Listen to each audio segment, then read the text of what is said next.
Praise the Lord, my beautiful blessed souls. Back with another word. I'm going to try to get to out again today. Trying to get it together, y'all. Bear with me.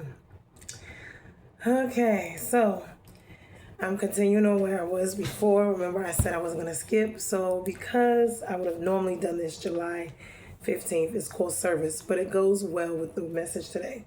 How can I bring happiness to others? Well, we cannot make another person totally happy. We have to pay attention to that.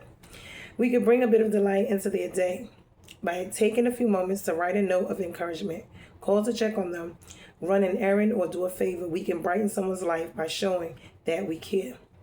Whether we are sharing an amusing moment, celebrating a happy event, shouldering a burden, or shedding tears of mutual sorrow, people know that we care when we spend time with them. Time spent in serving and loving others is never wasted, and it brings much happiness to both the receiver and the giver. Now, this is all in service, so we're going to get into service and, the different realms of it and what it means. And we're going to look at, from here, Romans 12:10, God's response: love each other with genuine affection and take delight in honoring each other. 2 Corinthians 7:13, in addition to our own encouragement, we are especially delighted to see how happy Titus was at the way you welcomed him and set his mind at ease. When others are happy, be happy with them. Romans 12:15, and that was 2 Corinthians 13, the last one. Now, 1 John 4:7 says, dear friends, let us continue to love one another, for love comes from God. Anyone who loves is born of God and knows God. So, this is in service, and we're going to see and look how the relationship of Jonathan and David, because it's going to be very impactful and very important to the story. This is where the people that God do send you that are good to your life, that are blessings to you, whether it is a spouse, whether it is a friend, a family member, who it may not be very many of them, but the ones that you have, to be in service of them, but also to be in service of others. So let's get into it. Now, 1 Samuel chapter 18, this is where we are. As soon as he finished speaking to Saul,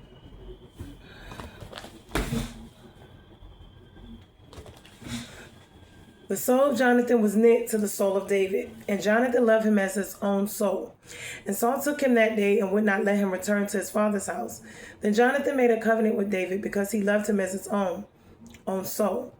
And Jonathan stripped himself of the robe that was on him and gave it to David, and his armor, and even his sword, and his bow, and his belt. And David went out and was successful wherever Saul sent him. So that Saul set him over the men of war, and this was good in the sight of all the people and also in the sight of Saul's servants.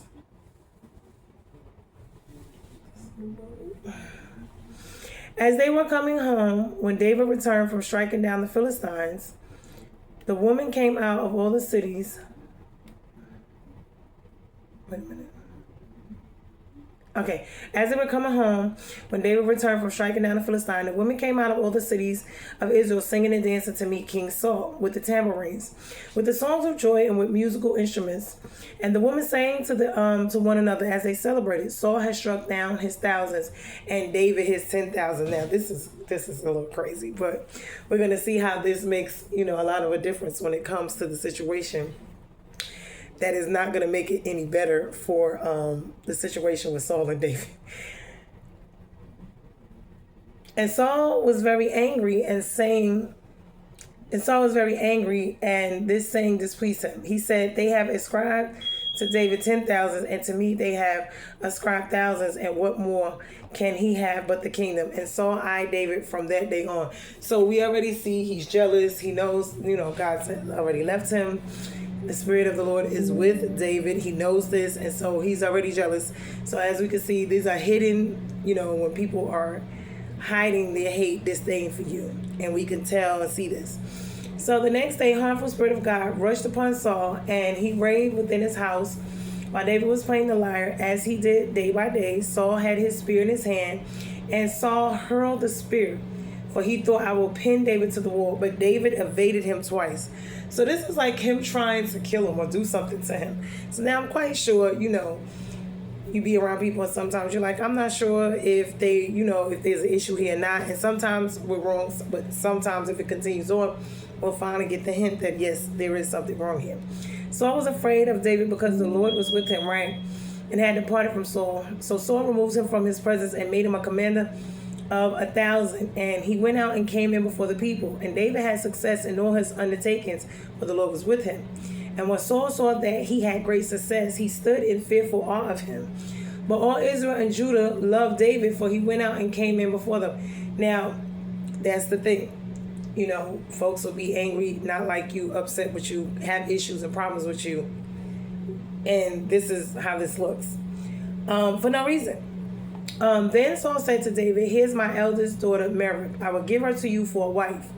Only be valiant for me and fight the Lord's battles. For Saul's thoughts, let not my hand be against him, but let the hand of the Philistines be against him. And that he's saying that so he's not necessarily going against God. You see how he's trying to kind of maneuver so that the Philistines, so we'll get him instead of it looking directly like he's trying to, slick sneakery. And David said to Saul, who am I and who are my relatives, my father's clan in Israel, that I should be the son-in-law to the king? But at that time, Merab, when Merab, Saul's daughter, should have been given to David, she was given to Adriel, the Metholadite, for a wife. So he lied to David. He told him he was going to do something, turn around and didn't do it. But David, as you see, was fine with that because he's, I'm quite sure looking at this shady situation by now himself. Now, Saul's daughter, Michal, loved David, and they told Saul. And this thing pleased him, hidden agenda. Saul thought, let me give her to him, that she may be a snare for him, and that the hand of the Philistines may be against him. Therefore Saul said to David a second time, you shall now be my son-in-law. And Saul commanded his servants, speak to David in private and say, behold, the king has delight in you. Trying to, gas him up. And all his servants love you. So now they become the king's son-in-law, trying to entice him. And Saul's servant spoke the words in the ears of David. And David said, does it seem to you a little thing to become the king's son-in-law, since I am a poor man and have no reputation, meaning, to give the daughter? And the servants of Saul told him thus, and so did David speak. Then Saul said, thus you shall say to David, the king desires no bride price except, because they paid dowry, 100 foreskins. This is what he's requesting of the Philistines. He wants 100 foreskins of the Philistines that may be avenged of the king's enemies in order for the hand of the daughter. So now Saul thought to make David fail and fall by the hand of the Philistines. This is how folks will set you up, say you to go do stuff or whatever, and want you to fail, plot for you to fail. It's all supposed to be a snare and a trap, including this marriage or whatever. He's going to try to use that. So we're going to see that. So he wanted, and in the words of this servant, he told David these words. It pleased David well to be the king's son-in-law before the time had expired. Now David arose and went along with his men and killed 200 of the Philistines. He told 100. So he did twice as many. And David brought their foreskins, which were given full number to the king, that he might become the king's son-in-law. This is the dowry now for Michal. And Saul gave him his daughter Michal for a wife. But when Saul saw that, saw and knew that the Lord was with David and Michal, they was being blessed and favored.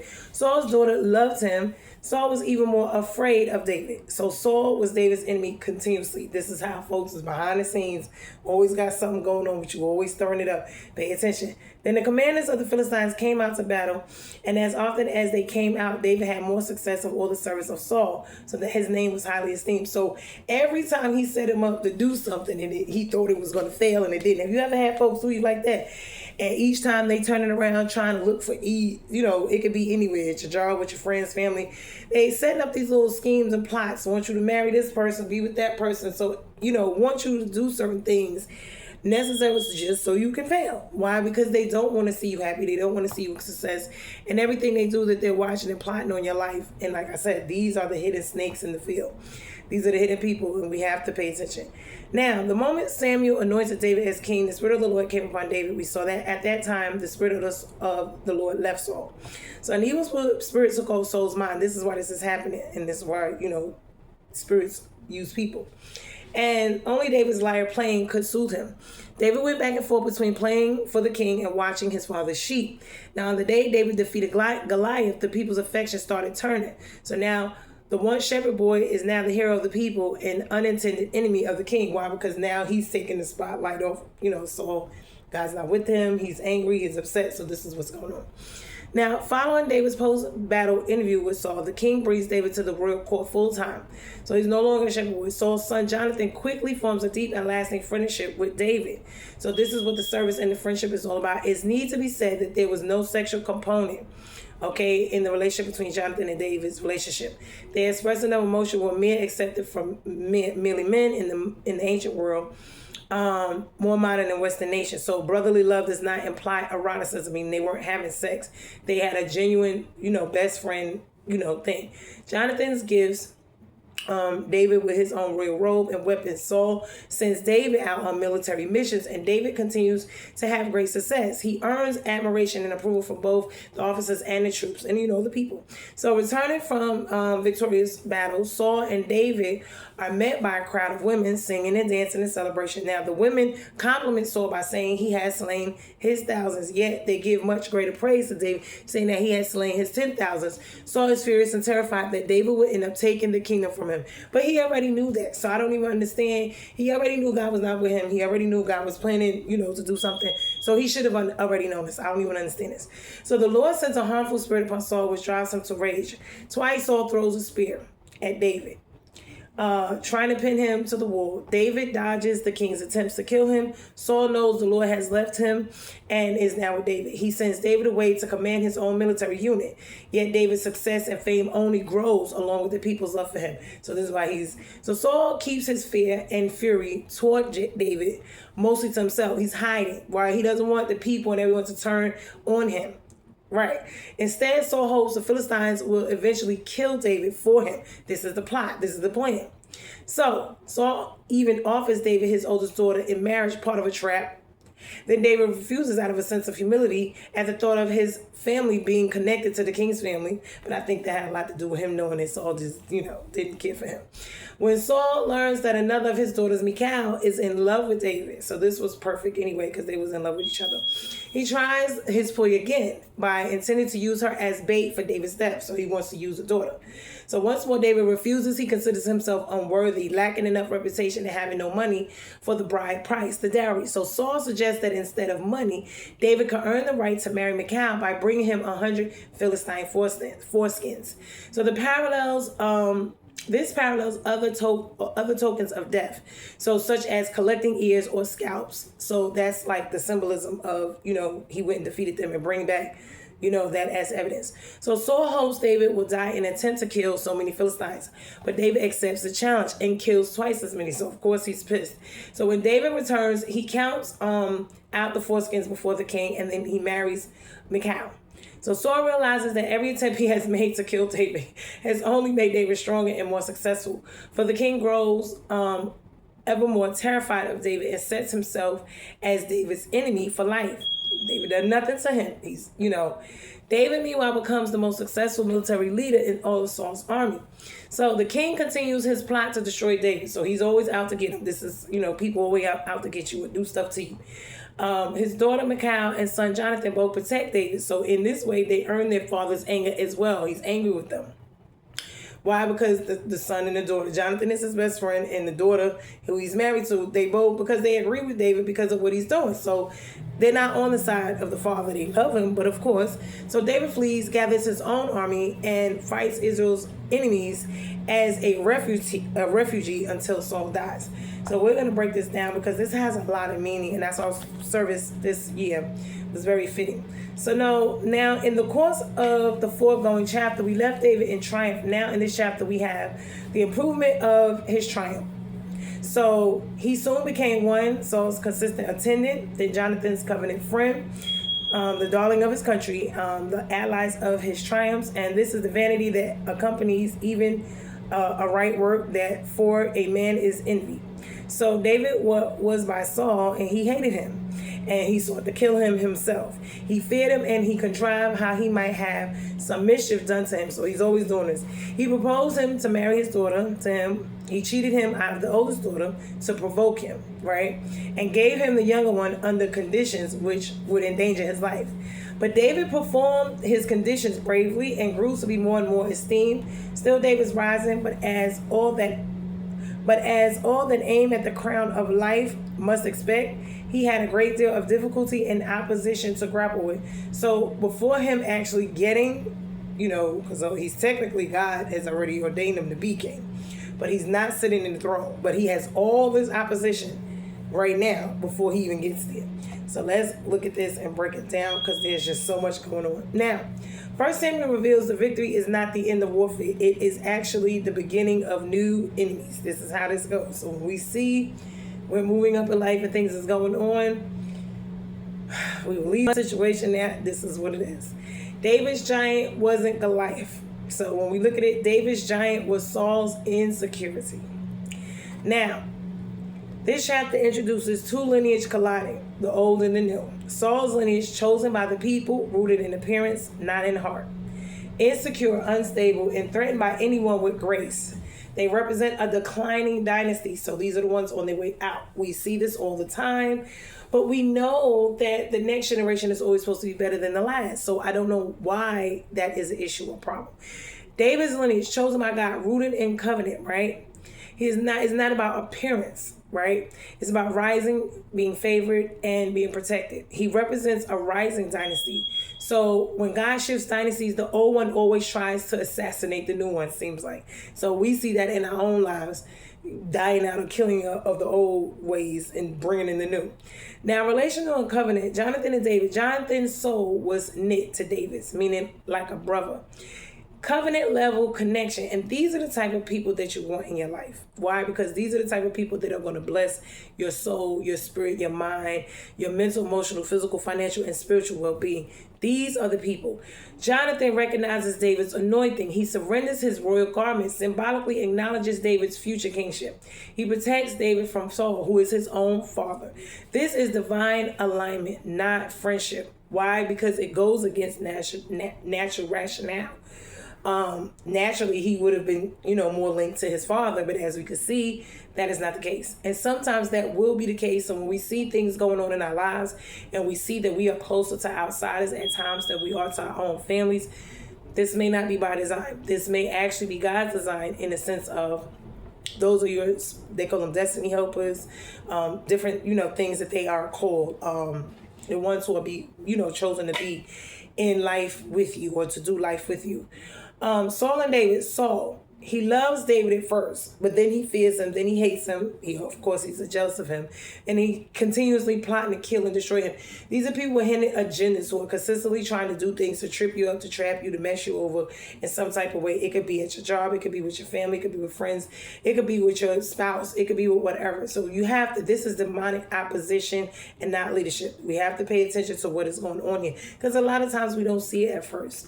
Now, God will send one person to covenant with you and another to attempt to kill you. So both are part of your calling. This is the dynamic of David and Saul's relationship. So this is what we have to pay attention to. Why it's like that, I don't know. But this is the way it is. We're going to look further into that. Now, governmental and political layer. David's rise threatens the political structure. Why? Because Saul's fear is governmental, right? David succeeds in every assignment, which he hates. The people praise David more than Saul. Saul realizes David is becoming the true leader. He's, outdoing him. Saul tries to control David through position, proximity, marriage, manipulation, and military assignments. So he's put all these obstacles in his way to kind of keep him from, so-called overthrowing him or, becoming king. So Saul uses governmental power to attempt spiritual assassinations. Now, when we look at this in his own world, we see how they use certain things, the systems, to specifically oppress or exploit us here in this world. So it's the same thing, to keep you from make life more difficult for you to buy a home, to get a car, having credit, all these things established so that it will make life a whole lot more difficult for you. When God elevates you, systems will try to contain you as well. So they want to contain you, they want to exploit, they want to suppress you, they want to oppress you, they want to assassinate you. It's like eating of a tree, a poisonous tree. Eventually, it slowly but surely kills you. But mentally emotional layer, Saul's emotional state collapses. What happens is the jealousy, the rage, suspicion, paranoia, fear, and obsession. The woman's song, Saul has slain thousands and David has 10,000s, triggers Saul's insecurity. So he has all of these things going on. Saul's emotional state: jealousy, rage, suspicion, paranoia, fear, and obsession. And these are people who will always have those traits, that will consistently try to have issues with you when there is none, to destroy you, all these type of things. This is what this is. Remember, this is demonic situations, because there's no real, so they're letting, Satan use them to, So now Saul's mind becomes tormented, irrational, violent, and unstable. Now David's presence agitates Saul because David carried what Saul lost. So there's a lot of times what goes on. When you irritate people for no reason, they don't have peace, joy, they have all of that going on. This is why. And this is what it is. So people don't hate you because of who you are, but they hate you because of what you're carrying inside of you. So, spiritual warfare layer: distressing spirit from God comes upon Saul, meaning Saul is spiritually unprotected. His disobedience opens doors. His jealousy created demonic access. His throne is spiritually compromised. So this is what is going on. But he had already had all this going on. Now, this was between him and God before David even got on the scene. So this was like, David really had nothing to do with the situation in all hindsight, because Saul had this and the Lord going on before this.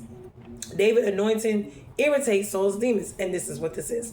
Saul tries to kill David twice with a spear, but David escapes both times. So the anointing attracts warfare. People out there who lives are full of battles. The anointing attracts warfare, but it also guarantees escape. Now, identity and calling layer. David's identity is tested through promotion. Saul makes David commander over men, hoping that the responsibility of it all would crush him. So when we're looking at things and we're thinking, people doing such and such, pay attention to the secret hidden agendas. They may want you to carry more so they can burden you more.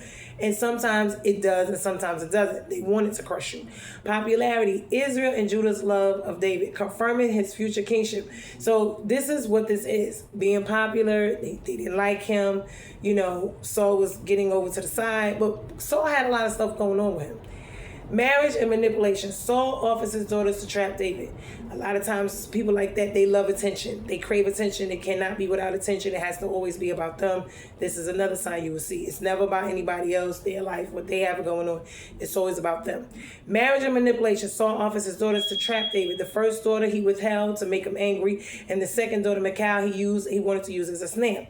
Now Saul hopes the marriage will weaken David, but in actuality it strengthens him, because the one that he gave to him is the one that actually really and truly loves him. So every time he thinks he's setting him up for failure, God is using it for his good. Hello, somebody. All things that are working for our good, honey. Okay. Symbolism layer. Jonathan's robe. This symbolizes transfer of authority, recognition of David's destiny, prophetic confirmation of kingship. Saul's spear symbolizes leadership turned violent, authority misused, and a king fighting the wrong enemy. So in these two, we see Jonathan, he was the one there to help. He was the one there to pour in, to love, to make sure David excelled, succeeded. He was the one that was on his side. You see what I'm saying? He saw him, he loved what he had going on. He wasn't in fear of him, he wasn't insecure, he wasn't in competition. He loved him, and that was that. Now, Saul's spear symbolized the leadership turned violent, authority misuse, of course, misuse, abuse, excessive use of authority. And we see that going on all the time. People get power, they have a little something, or they do, that they just go crazy and wild with it. They just get ridiculous with it, whether it's money, success, whatever. Then we have a king fighting the wrong enemy, right? A king fighting the wrong enemy. Now, with this one,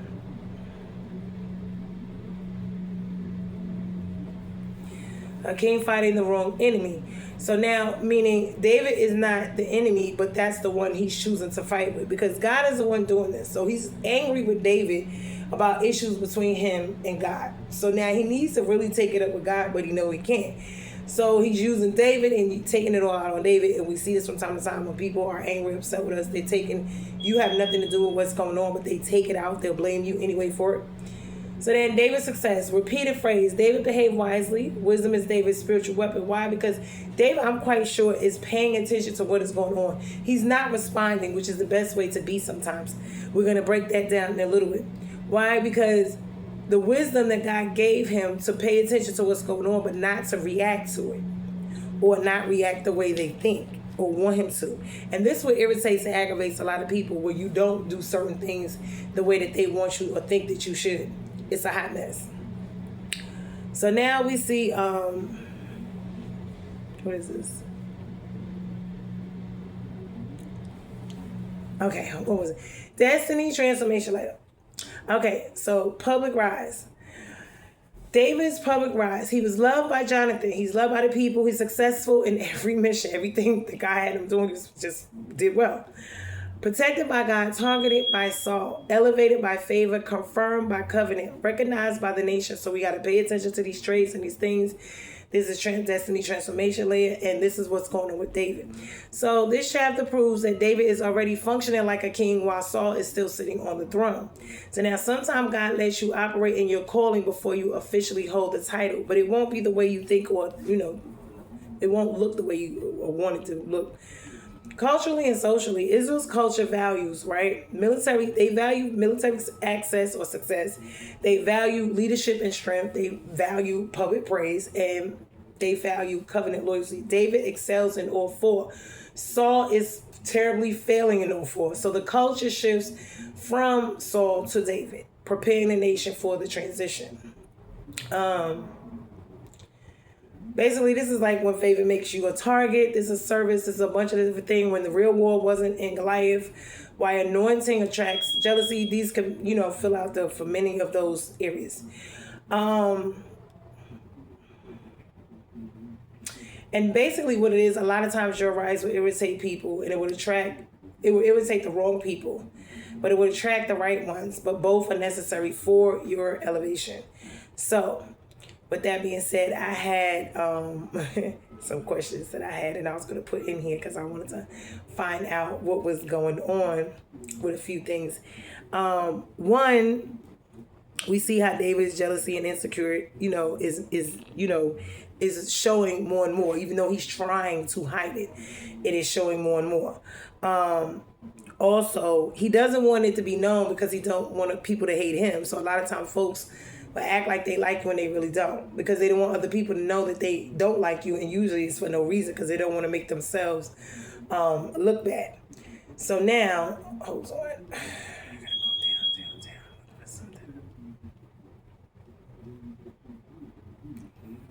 down. Okay. Okay, so this is like a service and love layer. So I wanted to see how service and love went hand in hand. This is what we are talking about, basically. When folks hate you, first some will hate you, some will love you, some will praise you, some will not. I wanted to get into the Philistines and their gods, of course, and the worship, and why they were, we were looking at Mechab. She ended up marrying Adriel, but maybe she didn't love him anyway. But it would have been a trap. It would have been slim. Micah actually loved David, so that was the best one that he could have married, because in the end, the first one didn't love him. David knew Saul hated him.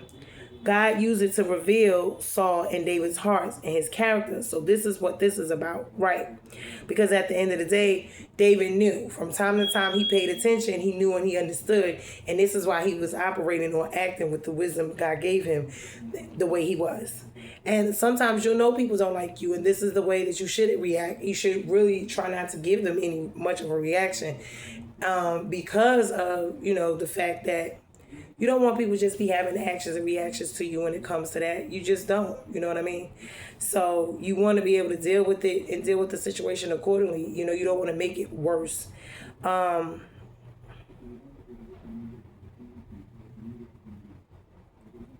But David knew Saul hated him. God used it to reveal Saul and to reveal David, and to reveal both of their hearts and their characters. He kept giving Saul missions, meaning Saul kept giving him missions, remember this, to try to make him fail. And I wanted to pay attention to this because people will do this. They will keep having you jump through hoops to do certain things, but it's because they really want you to fail. They want to see how much you could take, how much you could deal with, how much you could put up with. So this is what this is. And And then when he succeeded at it, no matter what the service he gave them, he was angry and upset. So how you send me to do something and then I go do it and then I accelerate it and you're angry about it? See what I'm saying? Those things make no sense. So we got to pay attention to stuff, to people, places, and things that are like that. God used them both because they needed each other in order to, David needed to learn how to be, king, or from Saul. There was certain things about Saul he needed to learn about the kingdom. And then he needed to know who his enemies was, because a lot of times they're not going to be up front with you. So this kind of helped him with that. And then each generation is supposed to be better than the other anyhow. So I don't understand why there was such a rift. But we see this all the time, where every time someone new comes in, there's an issue and a problem when they're supposed to come in and help and build and grow and, do other blueprints to make things be better. But a lot of times people don't want that. And it's like, we get that the whole way it worked for that time frame. But things have to evolve. Things have to change. And I wanted to look at the ear, the scalp, and the foreskins, because that was the token of death, or the symbol of death, or something like that. And we were talking about how some people's lives are just always full of battles. So I wanted to look at the ear, scalp. But 1 Samuel 18, service, love, and layer. David serves before he shines. After killing Goliath, David doesn't act entitled. He doesn't demand a position. He doesn't chase status. He doesn't try to prove himself. He serves Saul faithfully. He plays the harp. He, fights Saul's battles. He obeys instructions. He honors authority, and he stays humble. But yet, no matter what he do, is no pleasing Saul. Saul's angry. He's upset. This is where you have to pay attention. David's service, and that's what we talk about. You can't make people love you, even no matter how much service you give them. And I had to learn myself that being needed and useful is not being loved. So when you think about people thinking that they want to be with you because they need you, that's not love. It's really, really not. Because being needed is being needed. Being loved is being loved. You see what I'm saying? There's two different distinctions there. So David's service is love in action. It's not romantic love, but it's covenant love. It's loyalty and honor. So before God promotes you publicly, he tests your heart privately through service. So you may have to serve a lot. You may be serving other people, and that's already what you already naturally do. And so for a lot of people, this is what they do, just naturally. But you'll pay attention to see that, a lot of the jobs or the things that God will call you to do will have a lot of those same traits and characteristics. Jonathan's love is covenant, is not emotional. Scripture says Jonathan loved David as his own soul. This is not romantic. It is covenantal. Jonathan loves express itself through service, meaning he gives David his robe, he gives David his armor, he gives David his sword, he gives David his bow, and he gives David his belt. Now these are symbols of royal identity. So Jonathan is serving David's destiny, even though it means surrendering his own. Now, with that being said, he respects David. He loves him. He's honoring him as a brother. Why? Because one, he's married to a sister. Okay. Two, he already saw him as a brother before that happened. But a lot of times people will see you for who you are, the character. God will allow them to see who you are, your personality, your character, who you are as a person. And a lot of times people either fall in love with you or they will hate you. This will be the extreme of either one. Either they'll hate you, they'll love you, or they'll hate you. Now, real love recognizes God's hand on someone and serves the calling and not their ego, the pride and ego. This is what this is about. So it's not about him being over, his father being over, but it's about him seeing and understanding where God has placed David in their lives. So Saul's love is conditional and it is self-serving, and these are the type of people, a lot of people we run across. We don't get a lot of Jonathans. We got to pay attention when we do. Saul's love is conditional and it is self-serving. Saul loved David at first, but only because David's service benefited him. Pay attention, because that's the only reason people are around you, because you benefit them. That's a problem, because you got to be around people and it not always be a beneficial and serving them situation. You got to love people who love you for free. Saul's love is selfish, unstable, conditional, manipulative, and rooted in insecurity. And a lot of times this is what we see.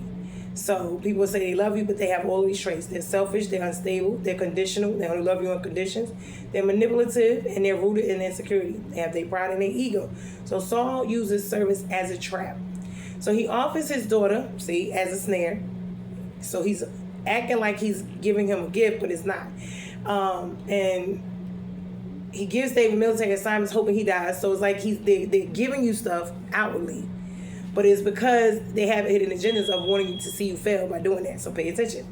He keeps David close to him to control him. So a lot of people will have you close in proximity because they want you there, want to keep their hook in you so that they can reel you back in whenever they feel like it and toss you to the side. This is how this goes. So you got to pay attention to people like that. That's not love. It's about control. It's about getting over. It's about using people. This is what this is.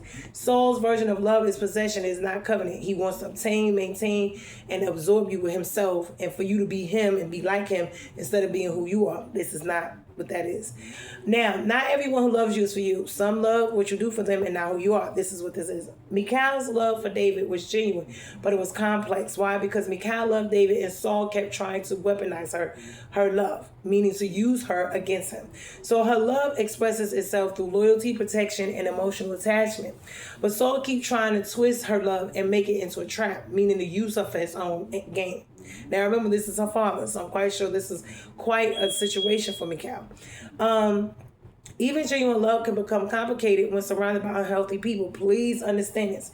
When there's a lot of unhealthy people around you and you're married or whatever, it will fall apart. Because I'm telling you, the more they get in to your situation, the worse it will be. It will leak out, it will crack, it will crumble, because it's slowly chipping away at it. And you'll find with marriages, the more outsiders are involved, the more, especially if they're not genuinely, loving the situation, loving y'all being together, wanting to see y'all be together, wanting to see y'all happy, wanting to see y'all moving forward. If they're not genuinely wanting that for you, no, because then they will always be doing stuff and it'll be just this way. It outwardly looks as though it's to help and make y'all, but in all actuality, it's to actually make y'all fight and have issues all the time. So David's love for God shows through his service. David's entire posture in the chapter is love expressed through obedience. He behaves wisely. He honors Saul. He serves faithfully. He fights bravely. He stays humble and stays aligned with God. This is even though Saul is doing all these things. So it's hard to remain that way with people who are always trying to do stuff to you too. It's not an easy task. So David's love for God is why he succeeds in everything. Now, love for God produces excellence, and excellence produces elevation. Now, service is the real battlefield. When we are in service is spiritual warfare. David's service exposes Saul's insecurity. It reveals Jonathan's covenant. It attracts public favor. It triggers demonic attacks. It accelerates destiny, and it shifts the kingdom. Service becomes the weapon God uses to elevate David. Now, our angle is our service is in slingshot. It's what God uses to launch us. Love reveals true hearts. So when we look at these things, service is real and it is a battlefield. Why? Because you will always be getting tested. You'll always be getting, attacked. And it could be other people's insecurity. It could be, the favor you have on your life. It triggers demonic attacks. But it also accelerates destiny. It will reveal who your real covenant people are, because those are the ones who will stick by you regardless. And it will shift your world, meaning your kingdom, your life. So service becomes a weapon that God uses to elevate David. This is what he uses to elevate people. So now your service is your slingshot. It's what God uses to launch you into where you need to be. Now, love reveals true hearts. This chapter divides people by how they love. Now, Jonathan's love was covenantal. Michal's love was loyalty. Saul's love was manipulation. Israel's love is admiration. And David's love is obedience. So love exposes motives, intentions, character, alignment, destiny, personality. So love is a spiritual diagnostic. It reveals who is truly for you, and it will reveal who's truly not for you. Why? Because this will be what will be going on. People will have motives or hidden agendas. Their intentions and their character towards you will be one way in your face and another way behind you. So you have to pay attention, because you got to know the difference between your destiny helpers and your enemies, because a lot of times we do not know the difference. We think that the ones that are our enemies, because they are outwardly doing all these wonderful things, but or reality, those are the main ones who are actually the enemies. So a lot of people, love those who are their enemies and hate the ones who are actually the ones God sent to help their lives. And this is why we see a lot of the opposite attract thing, and folks having this backwardsness and dysfunction, because we're not realizing that the ones that are there that really truly love us are the ones we treat the worst. We got to pay attention, because you will run them away. God will take them away. This is what happens. And it's hard to replace them and find them, people like them. And when God sends these people to you, they are a blessing to your life. They are sent to be a blessing to you, but also for you to be a blessing to them. Don't forget, this is always reciprocal, because if God sends you a blessing, you're supposed to be a blessing to them. Even those who curse us, we're supposed to bless them as well. But we still have to know that they're enemies. Service and love are the prophetic keys of this chapter. When we add the two themes, the chapter becomes a heart posture war, not just a political one. David rises because he serves with purity, he loves with honor, he leads with humility, he stays aligned with God. Saul fails because he serves himself, he loves conditionally, he leads with insecurity, and he disconnects from God. So when you see these things going on, serving with purity, loving and honoring, leading with humility, and staying aligned with God, those are the clear signs. When they, are all about themselves, they are loving conditionally, only if and only leading with insecurity and disconnected from God. Also, I would say with that, when we add on stuff, is a lot of times, give me 1 second. Okay, it's sleepy now. A lot of times, we see, along with the insecurity and serving themselves and never being about you and never caring about you and what you need, loving conditionally, also meaning it's all about they call it performance. So if you're not performing, then you don't love them. And see, God doesn't require us to perform for love. So this is where the religious, ritualistic stuff comes in at. And this is what becomes a problem, because love is love. Whether you're producing properly or not, you still love the person, whether they are producing or not in your life. You see what I'm saying? Meaning, if you can only get and gain, that's where the conditional comes in. And then leading with insecurity, because, insecurity is something where, within yourself. You're not secure within you about these other people being them, and that becomes a problem. You see what I'm saying? And disconnected from God, because he was already disconnected from God, because God wouldn't allow him to have those traits, because God does not have them traits himself. So this is what this is about. Now, elevation is not about talent. It is about heart posture. There's a lot of talented people out there, but they're not out there, you see. But there's a lot of talented ones who are out there, but it's not the way we think or see it. And their heart posture is different, more than likely, than the ones who, if it's just all about being out there, you know what I mean? In front, because everybody don't have to be in front. Everybody's not called to be in front. And whatever gifts and talents that God give you, they will operate whether you're in line with him or not, usually, because it's just something he gave us. And so we can kind of tell from these different things. I'm sorry, y'all. Keep feeling something in my ear. What is going on or what is not going on. So we do have to pay attention to these things. These are regular life stuff. So we see how service plays a major part, because we can't just think that people are going to serve us and we're not going to have to serve. This is in leadership. This is being over people, whether it's your family, your household, whatever it is, at your job and career, if you have a business, whatever it is, and serving well, and not serving or being, what they call it, bragging, or, just extrally, with whatever.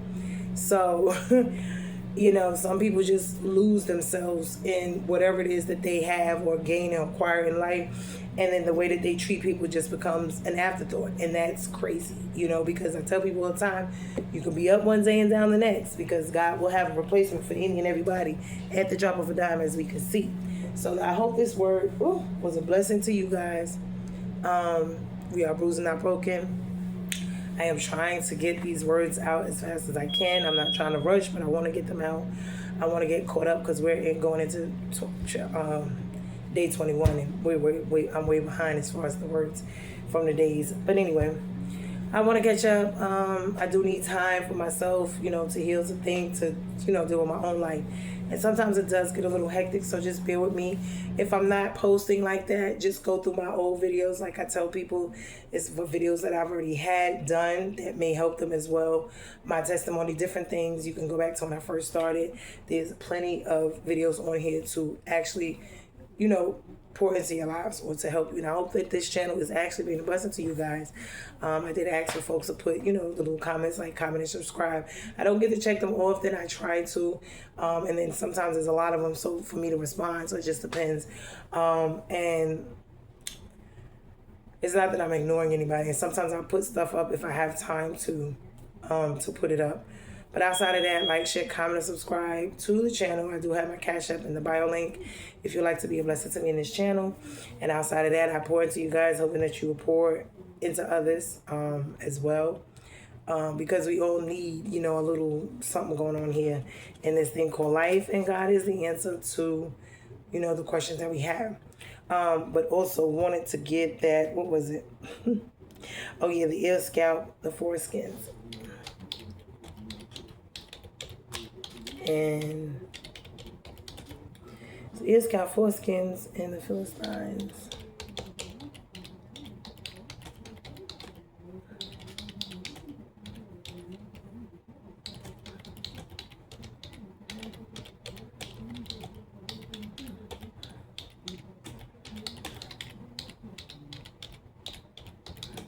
Okay, so now getting back to the ear, scalp, and foreskins. I think the head was another one too. Okay, so now the ear, scalp, foreskins, the Philistine, their gods, their worship. Okay, hold on. Now, why foreskins? Biblical meaning. Foreskins equal covenant marker, because some, remember the what is it, the circumcision, that's what it is. In the Old Testament, circumcision is sign of covenant, and if we're not circumcised, you're outside of the covenant, so you're not considered. So when David brings the 200 Philistines foreskins in 1 Samuel, it's not random brutality, it's a covenant symbol. This means these men do not belong to Yahweh. These enemies are outside God's covenant protection. I have defeated those who oppose God's people. It was also the proof. Saul demanded a physical sign that David killed the Philistines. In ancient warfare, this was a brutal but common method of counting enemies. So the foreskins represent covenant identity versus covenant rebellion. Why ears and scalps? Ancient warfare symbolisms. Ears equal obedience, hearing, and authority. In scripture, the ear symbolizes obedience. Cutting off of ears symbolizes removing authority. It means you will no longer hear, rule, and or command. Scalps equal victory, trophy. It is an ancient Near Eastern culture. Warriors took scalps as proof of victory. It symbolizes dominion over the enemy's head. The head equals authority, identity, and rulership. That is why David cut off the head. Goliath's head is a symbolic, not random. So the ear and the scalp represent the removal of demonic authority and territorial control. That's what it is. Who are the Philistines? Historical layer. The Philistines were the seed-fearing people, military, advanced worshippers of multiple gods, constant enemies of Israel, known for oppression, violence, and idolatry. They were not just bad people. They were a military empire that repeatedly attacked Israel. So this is what God did. The Philistines. What did the Philistines worship? They worshiped Dagon, the grain fertility god, half man, half fish. Imagery, temple where Samson was killed, the idol that fell before the Ark of the Covenant. Beelzebub, the lord of the flies, associated with divination and sickness. Ashtoreth, the goddess of sexuality, fertility, and war. Rituals include prostitution and child sacrifice. Other regional deities. Multiple idols tied to nature, war, and fertility. So the Philistines' God represents a system of bondage, perversion, oppression, and spiritual rebellion. Why did God destroy them? This is not about ethnicity or race. It's about actions, idolatry, and oppression. They repeatedly attacked Israel. They stole land, raided villages, enslaved people, killed the priests, destroyed the crops, oppressed, and exploited the nations for generations. They practiced violent idolatry, including child sacrifice, ritual prostitution, divination, necromancy, and demon worship. They tried to destroy God's covenant people. Every time Israel tried to rise, the Philistines tried to crush them. They defied Yahweh directly. Goliath's challenge wasn't just to Israel, it was to God himself. So God's judgment is always against the system, not skin, against wickedness, and not ethnicity. Spiritual meanings, the Philistines represent spiritual enemies, not people, but fear, oppression, cycles, addictions, generational patterns, demonic intimidation, systems that try to keep you small. The foreskins represent covenant identity. God is marking what belongs to him, what doesn't, what must be cut away, and what must be defeated. The ear and the scalp represent authority. God is removing voices that control you, thoughts that torment you, the systems that dominate you, and the enemies that intimidate you. God destroys what destroys you, not people, but bondage. So So God doesn't destroy people because of who they are. He destroys the systems because of what they do. The Philistines represent every force that tries to silence your ears, steal your identity, and block your covenant. God removes what threatens your destiny. So this is what this was about. And they were sea serpent people, I think, sea people or something like that. But whatever it is, we saw it, and this is what this was about. So we have to pay attention to all of this. This is very informative. We need to pay attention spiritually and naturally, because a lot of things that go on in the spiritual, they go in the spiritual first, but we see them naturally. So pay attention. Love you guys. Sorry, I thought I was ending, but I had to do that first. Bruised and not broken. This is 1 Samuel chapter 18. And we're discussing a bunch. But I love you guys. Like, share, comment, subscribe to the channel. And you can send me, to I think my Cash App link is in my bio. But be blessed. We are bruised and not broken. Love you. Be blessed in Jesus' name. Amen.